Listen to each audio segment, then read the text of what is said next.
Agárrense fuerte, familia, porque esto que está pasando no es una casualidad. Tampoco es una simple polémica de redes, y mucho menos un error aislado.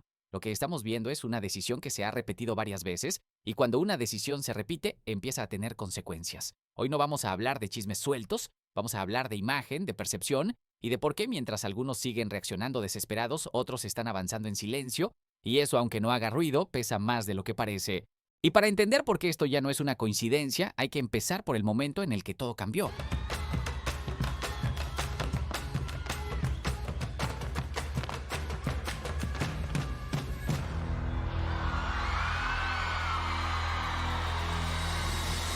Esto no se compra y esto no se ensaya para redes.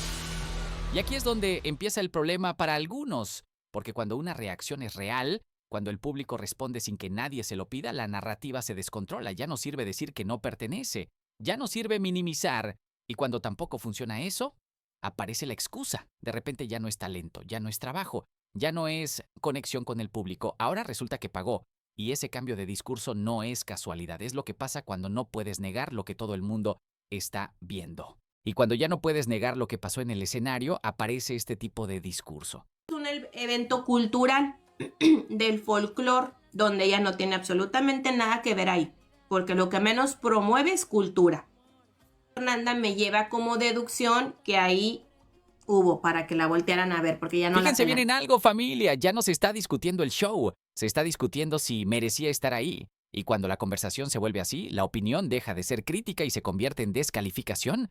Y aquí es donde todo se empieza a torcer, porque una cosa es no gustar y otra muy distinta es que empiecen a cuestionar si mereces estar donde estás. Cuando la conversación pasa de me gusta o no me gusta a no debería estar ahí, ya no hablamos de música, hablamos de control. Y ese tipo de narrativa no nace del amor por la cultura, nace del miedo a perder espacio. Porque cuando el público conecta con alguien sin que nadie se lo pida, sin campaña, sin discurso, hay quienes sienten que el lugar que daban por suyo ya no está tan seguro. Y ojo, porque aquí hay algo que casi nadie quiere decir. Cuando un artista necesita explicar constantemente por qué pertenece, por qué merece estar, por qué no fue suerte, algo ya se rompió, porque la pertenencia real no se justifica, se nota, se siente, y el público la reconoce sin que nadie se lo pida. Por eso este tipo de reacciones no buscan proteger la cultura, buscan proteger un lugar que ya no se siente tan seguro como antes. Y aquí es donde la comparación se vuelve inevitable, porque mientras unos reaccionan, responden y se justifican, otros hacen algo mucho más incómodo, no dicen nada, no aclaran, no desmienten, no se defienden, siguen. Y eso, aunque parezca pasivo, en realidad es una decisión muy clara. Es decir, no voy a entrar en una narrativa que no controlo, porque cuando alguien confía en su lugar, no necesita defenderlo todos los días. El que siente que lo puede perder es el que más ruido hace. Y aquí es donde entra la consecuencia real, familia, porque estas narrativas no se quedan en redes, no se quedan en comentarios, no se quedan en chisme, empiezan a construir una imagen, y una vez que esa imagen se instala, ya no depende de lo que digas después, depende de lo que la gente ya sintió. Por eso hay artistas que pueden guardar silencio y seguir avanzando y otros que necesitan estar explicando cada paso, cada decisión, cada movimiento, no porque quieran, sino porque ya no tienen el control del relato. Y cuando el relato se te va de las manos, recuperarlo cuesta mucho más que haber hecho bien las cosas desde el principio.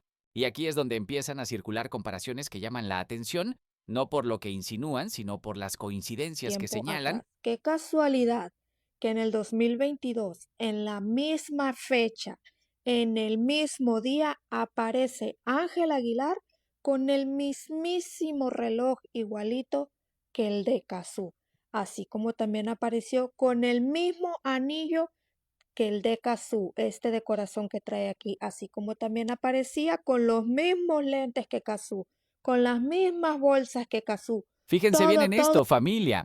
Aquí no estamos hablando de pruebas ni de verdades absolutas, estamos hablando de percepción pública, de cómo ciertas coincidencias, reales o no, empiezan a construir un relato que luego es muy difícil de desmontar.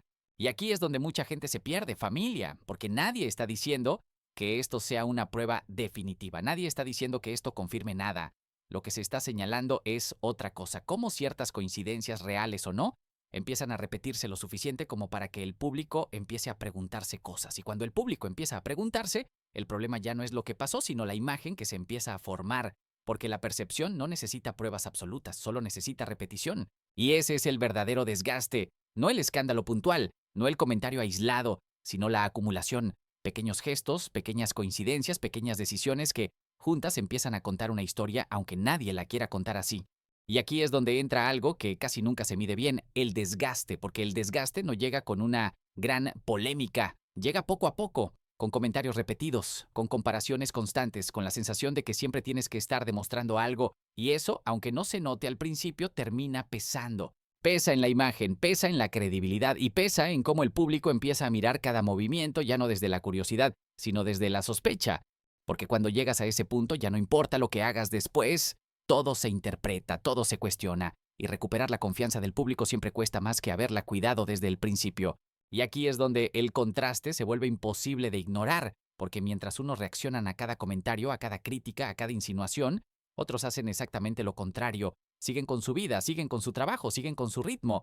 No porque no vean lo que se dice, sino porque entienden algo muy básico, que no todo merece respuesta y que no todas las batallas se ganan hablando más fuerte.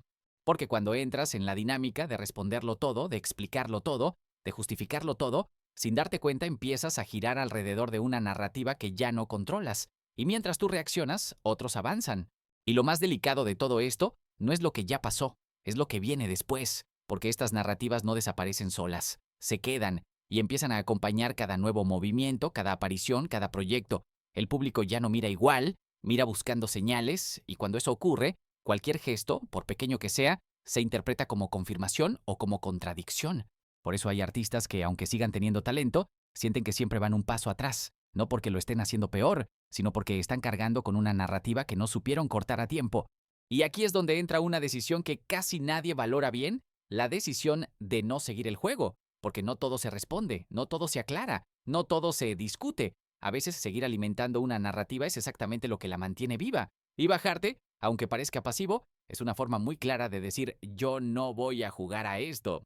Y esa decisión no siempre se entiende al principio. Desde fuera puede parecer silencio, indiferencia, incluso debilidad. Pero muchas veces es todo lo contrario, es alguien eligiendo no desgastarse en una pelea que no le va a dar nada a cambio. Y claro, familia, todo esto se puede justificar de mil formas. Que si coincidencias, que si exageraciones, que si la gente inventa. Pero llega un punto en el que las coincidencias dejan de parecer tan casuales, porque una cosa es inspirarte y otra muy distinta es querer vivir la vida de otra persona con descuento, el mismo estilo, los mismos gestos, las mismas poses. Y cuando hasta el público empieza a notarlo, ya no es hate, es incomodidad colectiva. Y ojo, porque aquí viene lo más irónico de todo. Mientras unos se empeñan en demostrar que no les importa, son los que más tiempo dedican a reaccionar, a explicar, a justificarse, y los que supuestamente deberían estar incómodos no dicen nada, siguen con su vida, siguen con su trabajo, como si supieran algo que el resto todavía no termina de entender, porque cuando tienes claro quién eres, no necesitas copiar el manual de nadie, ni su estilo, ni su narrativa, ni su historia. Y si juntamos todo lo que hemos visto hasta ahora, la imagen empieza a ser bastante clara. No hablamos de un error puntual, no hablamos de una casualidad aislada, hablamos de una serie de decisiones que repetidas en el tiempo terminan construyendo una percepción. Y el problema de la percepción es que no se controla con comunicados, se controla con coherencia, con identidad y con saber cuándo parar. Y si alguien todavía piensa que todo esto es exageración, basta con mirar el patrón completo, no una escena, no un comentario, no un clip aislado, el conjunto, reacciones constantes, comparaciones repetidas, justificaciones que llegan solas, y del otro lado, silencio, no porque no haya nada que decir, sino porque hay cosas que no necesitan explicarse. Y aquí es donde mucha gente empieza a enfadarse, porque señalar patrones siempre molesta al que se siente aludido, no por lo que se dice, sino porque en el fondo saben que algo de razón hay. Por eso aparecen los nervios, las explicaciones de más, los discursos forzados, porque cuando todo está bien, nadie necesita justificarse tanto, y cuando el público empieza a notar eso, ya no hay control del relato, hay daño. Y aquí hay algo que muchos pasan por alto. Al final no es el artista el que decide si una narrativa funciona o no, es el público. Y cuando el público conecta con alguien, cuando siente autenticidad, cuando ve coherencia, no hay discurso que lo cambie. Puedes explicar lo que quieras, justificar lo que quieras, pero la sensación ya quedó. Y eso, una vez que pasa, no se puede forzar. Y para quien todavía no lo tenga claro, sí, estamos hablando de la dinámica que se ha generado entre Ángela Aguilar Casu y Cristian Nodal. Y al final, familia, todo se reduce a algo muy simple. Hay personas que cuando ven brillar a otros, aplauden, y hay personas que se incomodan, porque no todo el mundo sabe convivir con el éxito ajeno. Algunos necesitan competir, copiar, reaccionar, justificarse, y otros entienden que la mejor respuesta muchas veces es seguir avanzando sin mirar atrás, y esa diferencia, aunque al principio no se note, termina marcando el camino de cada quien. Yo los leo en los comentarios, hágame el favor.